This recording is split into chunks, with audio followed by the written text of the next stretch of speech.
Remember the Forgotten.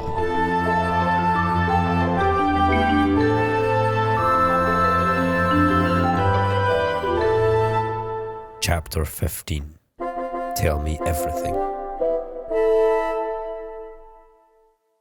As all eyes around the quiet tavern table fell upon Aurora and Zircon, Samuel put pen to paper and looked up at them with wide, curious eyes. Please, tell me everything.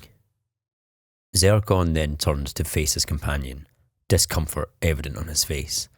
Are we really going to do this? He whispered to her. We have no idea who these people are. Yes, Aurora replied, not bothering to be hushed. If anyone can help me, it's got to be them. Please, Zircon. He paused for a moment, then pushed air out past his lips and turned back to face the others relentingly. Right then, he said, leaning back in his chair lazily and resting his head in his hands. Where do we start? We were staying at the Flowering Blade Inn, Aurora said, looking to Zircon. That's where it all began. Start there. Right, well, I went out for some early air in the morning, Zircon started. I was grabbed from behind by something odd. It wrapped its arms around my head, but when I tried to escape, they didn't feel like arms anymore. It was like I was being held by a statue. A statue? James questioned, looking Zircon in the eyes quizzically. I don't follow. It felt like it was made of stone, Zircon then clarified. I couldn't move my head at all. Samuel turned his book to a blank page and dipped his quill in a pot of ink, then began to write. He flashed a glance at Zircon as he did so. Oh, please, do continue. I'm just taking notes. Well, Zircon continued, raising his head in thought. The woman held up this gem thing, really round, bright red. Samuel's head tilted as he listened, and his brow furrowed. Zircon went on. When I looked into it, I could feel my memories slipping away. When Aurora found me, I couldn't remember a damn thing. Samuel then looked up at Zircon, confused. Please, explain something for me, he asked. If you lost your memory, how do you know all of this? Oh, that, said Zircon. I'll get to that in a bit. Anyway, when Aurora found me, I couldn't remember anything. I didn't even remember what happened. She had to explain it to me. I saw it all from the window, Aurora clarified.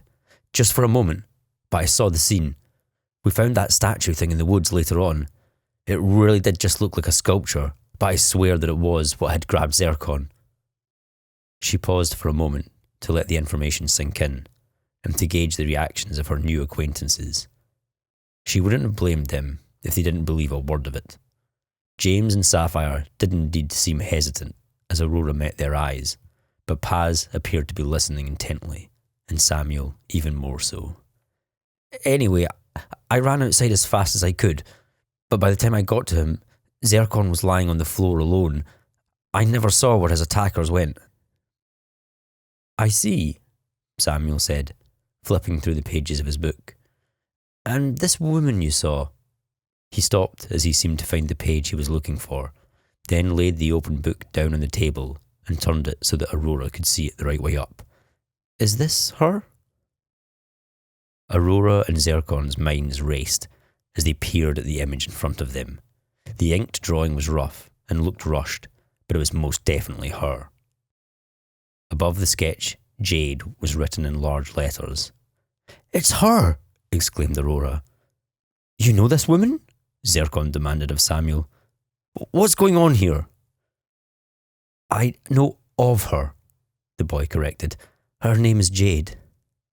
Aurora stared down at the image of the woman, almost shivering from her recollection of the previous night.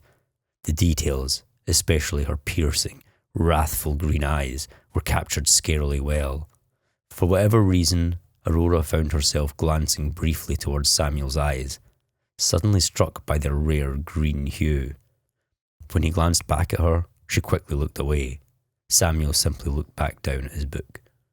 Samuel pursed his lips and dragged his book back towards him, picking up his quill once again. I promise, I'll explain more later, but please, go on. How did you get your memories back? Zircon sighed, relenting, but still slightly on guard. Right, well, we left for Hillmaven after that, but due to some unforeseen circumstances, I then really needed my memories back. That's when we went looking for that Jade woman. Samuel flipped his book to another new page and began writing again. And you found her, I presume? We spotted her in the woods a couple of days later, Aurora confirmed with a nod. She had the gem in her hand, so I ran and grabbed it from her. Then she cast a spell, Zircon continued. It would have hit Aurora, but I managed to take the woman by surprise. That was when the thing came.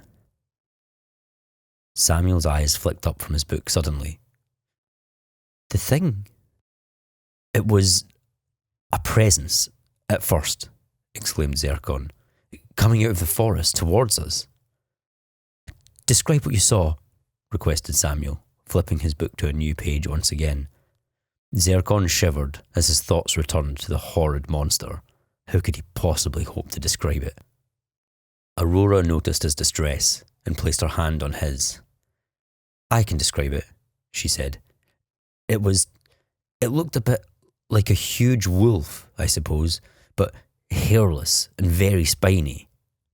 Zircon looked at Aurora strangely, brow furrowed. That's not what I remember at all. Samuel looked at him unreadably. And what is it you remember? It was big, as tall as this tavern, Zircon described. Its skin was black and leathery, and it had bulging muscles. Its face was full of malice. And, asked Samuel slowly, what about its eyes? Eye, Zircon corrected. It only had one eye. Aurora looked towards Zircon, surprised. One eye, that's what I remember too. And what did this eye look like? Samuel questioned. Eyes widened enthusiastically as he kept on writing. Red, Zircon answered. And shiny, added Aurora. Good, Samuel muttered, scribbling faster in his book, with a slight smile on his lips as Zircon then continued his story. When it arrived, it cut Jade off from us, he said. She seemed really afraid of it.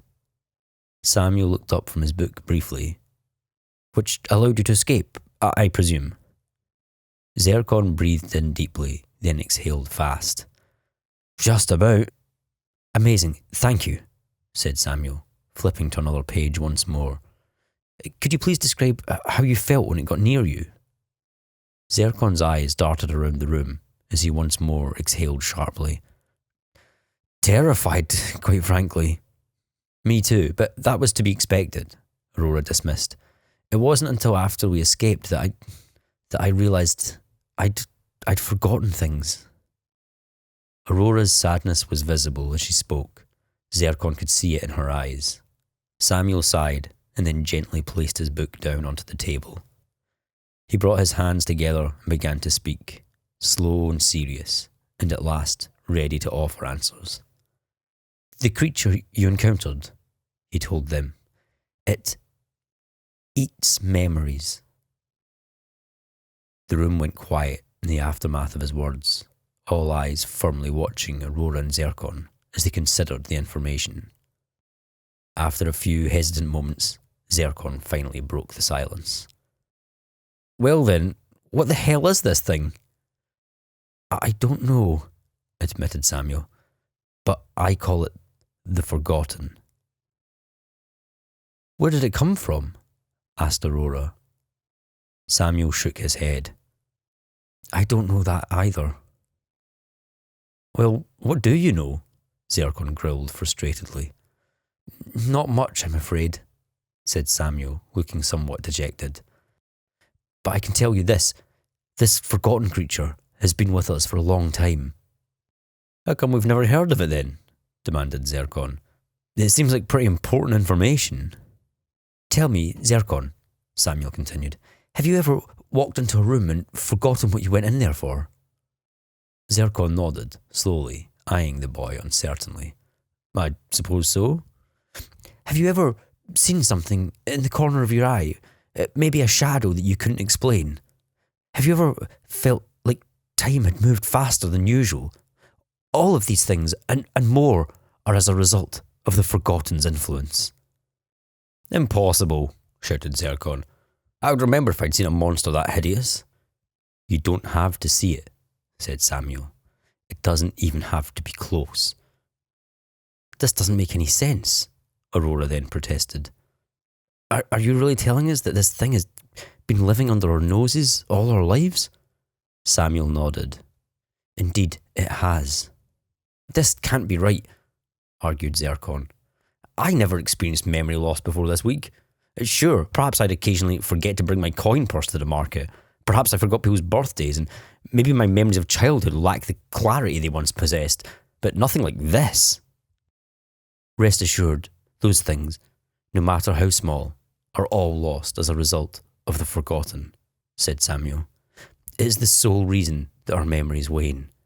The reason your losses were so small will be because previously it never got particularly close to you. Samuel took a brief breath as Zircon and Aurora tried to process the information, their expressions a mix of doubt, puzzlement, and creeping fear. The closer it gets, the more it takes from you, he soon continued.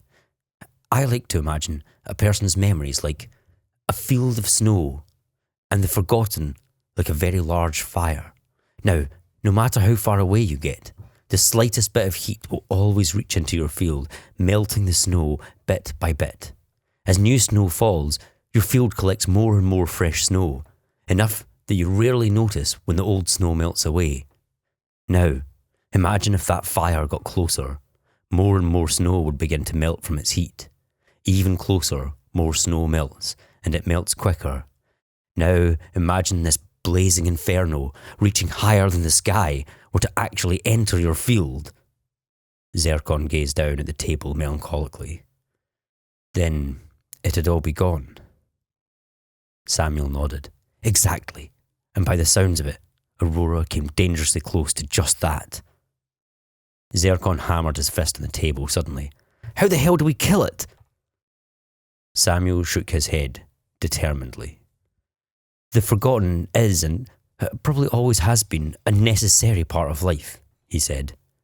If no snow melted, the field would become full, and the level of snow would rise and rise until you couldn't move for it. You would drown in your own memories. So, you're saying this thing's good? Scoffed Zircon. It stole Aurora's whole life. Samuel shook his head again and pressed his eyes shut. That isn't the way it's meant to be. The room fell silent for a moment. Then Samuel composed himself, looked up sadly, and continued. The Forgotten, it's been getting hungrier. Hungrier? Repeated Aurora. So it's eating more and more memories? Yes, Samuel nodded. And if it continues, I fear it will go on to eat more and more until there are no memories left in the world. It would eat every moment as it comes. There would be no concept of the past. None of us would even know who we are. We would be lost forever. Lightning shook his head sadly, a drink now in hand. I can't even begin to imagine what that would be like. But why? Asked Aurora. Why is it getting hungrier? Samuel sighed deeply. I don't know, but I'm almost certain that it has something to do with Jade. Silence filled the room once again as he turned the crinkling pages of his book to continue writing. I know this is a lot to take in, and I'm happy to answer any questions you may have, but first, I really need to hear the end of your story. Fine, huffed Zircon, resigning himself for the umpteenth time. When we got away, we were both pretty distraught, so I decided that I needed to look into that gem thing. The loud scribbling of Samuel's quill filled everyone's ears between Zircon's words. Well, when I looked in, it was different from last time. Rather than having my memories dragged out, it was more like having my head shoved into a barrel of water. I can't say I know what that's like, said Samuel. I don't think most people do, added James, raising an eyebrow towards Zircon. Perhaps, Zircon continued, ignoring him, but I'm sure you can all imagine. It was like I was peering into this barrel, and there were all these memories floating around like bubbles. And you saw all this? Asked Samuel. Well, considered Zircon, letting out a deep breath, it wasn't really something I saw. Samuel nodded understandingly. Just something you felt. Yeah, agreed Zircon, looking towards the ceiling. I suppose that sounds about right. Anyway, I grabbed my memories and then I was back. As Zircon finished his story and rested back in his seat again, Sapphire gave him a curious look from across the table. So, you're saying that yours weren't the only memories in there? Well, I don't think so, replied Zircon with a shrug. I didn't look really, I just sort of grabbed mine and left. Samuel's eyes slowly widened at the implication, and his breath began to slow in anticipation as the conversation continued. And once you had your memories back, it was just as if you had never forgotten them. Zircon nodded. Precisely. Samuel then took a deep breath in and finally pressed his book shut in front of him. That's incredible, he said. Thank you so much. The boy then looked between Zircon and Aurora a few times each, hesitation quieting his otherwise eager voice. May I see the gem? Zircon slowly reached into his pocket to grasp it, but did not take it out. I'll let you see it, he bargained, but only after you tell us what you know about Jade. Of course, Samuel agreed softly, gently placing his quill on the table. You've helped me so much, it's only fair. I'll get you each a drink, Paz then offered, pushing himself up and walking towards the bar. I think you could both use one. I only saw her twice, began Samuel immediately. At least, as far as I'm aware. I never spoke to her. She stuck out because her memories weren't being eaten. At all? Asked Aurora. Was she far enough away from the Forgotten? Wait, Zircon then quickly interrupted, closing his eyes and shaking his head in disbelief. How could you know that her memories weren't being taken if you never spoke to her? I don't think that's too important now, interjected James, breaking his focused silence. It's all right, James, Samuel assured him. I'll tell them. Sapphire looked towards the boy uncertainly. Are you sure, Samuel?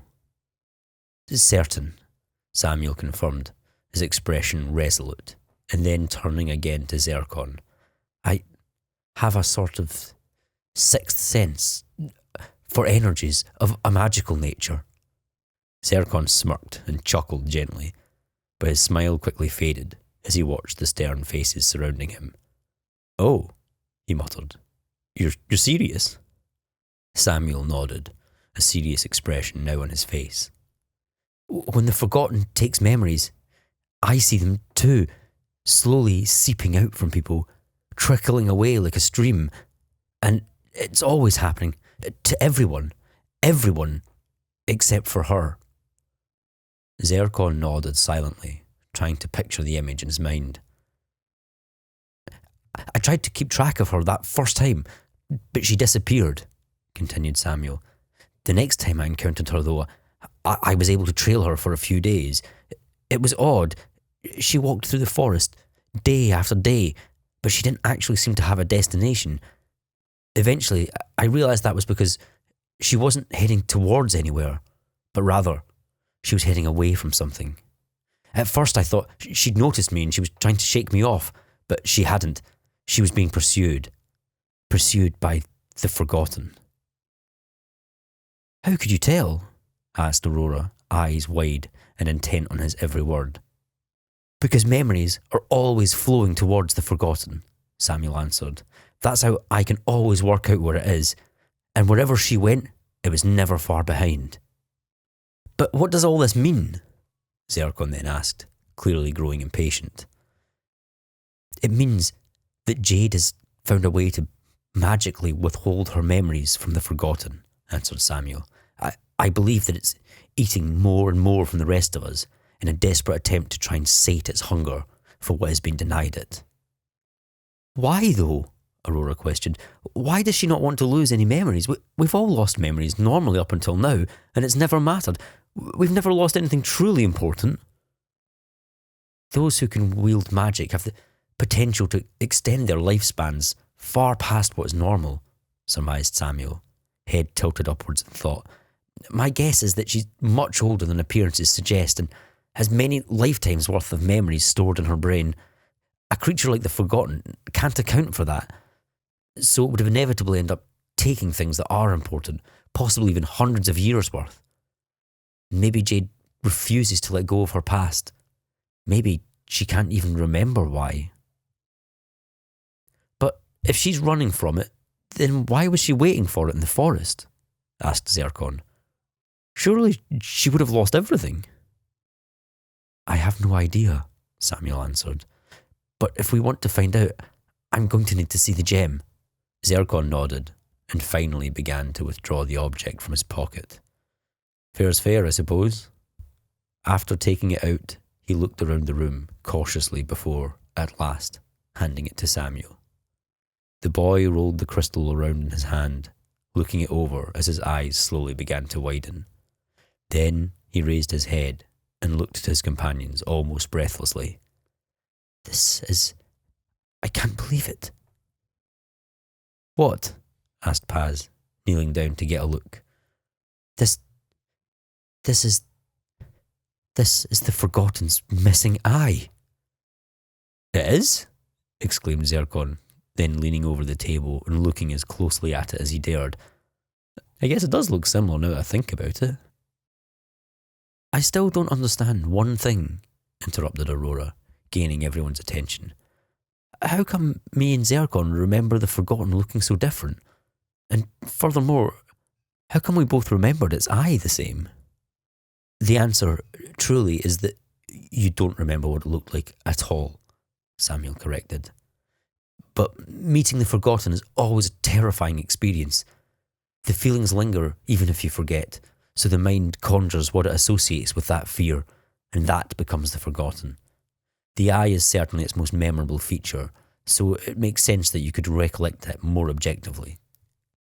Finishing his explanation, Samuel looked down at the eye again, and then to Zircon. So, how does this work? Do I just look into it closely? Zircon nodded in confirmation. Worked for me. Samuel exchanged looks between his companions, who seemed mostly hesitant and uncertain. Regardless, the boy himself seemed determined. He gave them a nod, and then slowly raised the Forgotten's eye in front of his face. He sat still, as the others all watched in silent anticipation. All except Zircon, who lay back in his chair, fidgeting. Many moments later, a red light reflected briefly off of Samuel's eyes, and only then did he finally lower the gem from his face, a shocked expression planted firmly on him. He slowly panned around to look to the others. I saw her, he told them. Who? Paz asked, watching as Samuel threw his book open once more and frantically flipped through its pages. Jade, he quickly exclaimed in reply, reaching for his quill. Paz leaned over his shoulder, watching as the scribbling resumed. I don't understand. Where did you see her? All the memories in there ended the same way, Samuel explained, without looking away from his book. Exactly as Zircon described. They were all forced by Jade to look into the eye, and that's where their memories end. After a moment, the boy finally looked up from his writing. There are hundreds and hundreds, maybe more. I only skimmed the surface of what was in there. Why, though? Pondered a puzzled James, looking to Samuel for answers. Why is she stealing other people's memories? What could she possibly have to gain? I think I might know, Samuel muttered. Well, said Zircon, don't keep us in suspense. All right, nodded Samuel, eyes pressed shut as he tried to tie together his racing thoughts. Just interrupt me if anything seems wrong, okay? All eyes on him, the boy then took a deep breath, straightened up in his chair and began. So Jade uses the eye to harvest huge amounts of memories from other people, Then when the Forgotten comes to feed, she uses those memories as a sort of substitute for her own, filling the creature until it believes it has what it came for. Samuel paused briefly and looked at the expressions of his companions to ensure they were on board with his theory. Paz nodded in confirmation, and so he continued. The Forgotten leaves, but it finds it has a problem. It's still hungry, because even though it thinks it has what it needs, the hole inside it has yet to be filled. Now what does it do? The same thing any of us would do if our hunger wasn't satisfied. It begins to eat more and more, trying desperately to compensate for what Jade has deprived it of. Meanwhile, she goes around taking people's entire lives and storing them in that gem, just like she did to you, Zircon. All so that when the Forgotten comes for her again, she'll be ready to repeat the cycle. Over time, the Forgotten is deprived of more and more rightful memories, and so its hunger grows and grows. Samuel slowed as he finished, then took a deep breath. Until? Asked Aurora. Samuel looked at her grimly. Until no amount of memories will be able to satisfy its hunger. A moment of silence passed. Then how can we stop her? Asked Sapphire, a determined look on her face. I don't know, replied Samuel, but this is the closest I've ever come to figuring this all out. If we want answers... He paused as he flipped his book open to a set of pages near the middle and swiftly pushed it out into the centre of the table for everyone to see. Then we need to go here. Set between the two pages, a loose and yellowed sheet of parchment, covered in tears, wrinkles, and folds filled with dried soil and grime, displayed what appeared to be the workings of a map. Machiavel was clearly drawn, and a dotted road led southwards. Halfway, the line seemed to split off into the forest, before shortly stopping at a large X. Do you think you could find where this X is, James? Samuel asked. It's not too far off the road, replied James. I'm pretty sure I could get us there. What's there that's so important? Aurora then asked, looking between Samuel and James with poorly masked excitement. I don't know, Samuel admitted once more, but it's the only lead we've got. As he put down the map and handed it over to James to more closely examine, Samuel then looked to Aurora and Zircon with a hopeful expression on his face. Aurora, Zircon, he began. Will you come with us? Zircon stretched his arms out and let out a yawn as he began to stand up. Thanks for the offer, but we would love to go with you, Aurora interrupted enthusiastically. But, protested Zircon, I don't really see what we could contribute to the investigation.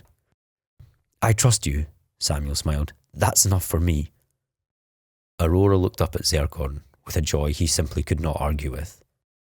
He sighed and finally relented. All right then, I'll go. Then it's settled, said Samuel, more sprightly than they had ever seen him, as he clapped his book closed and began to stand up. We'll leave first thing in the morning.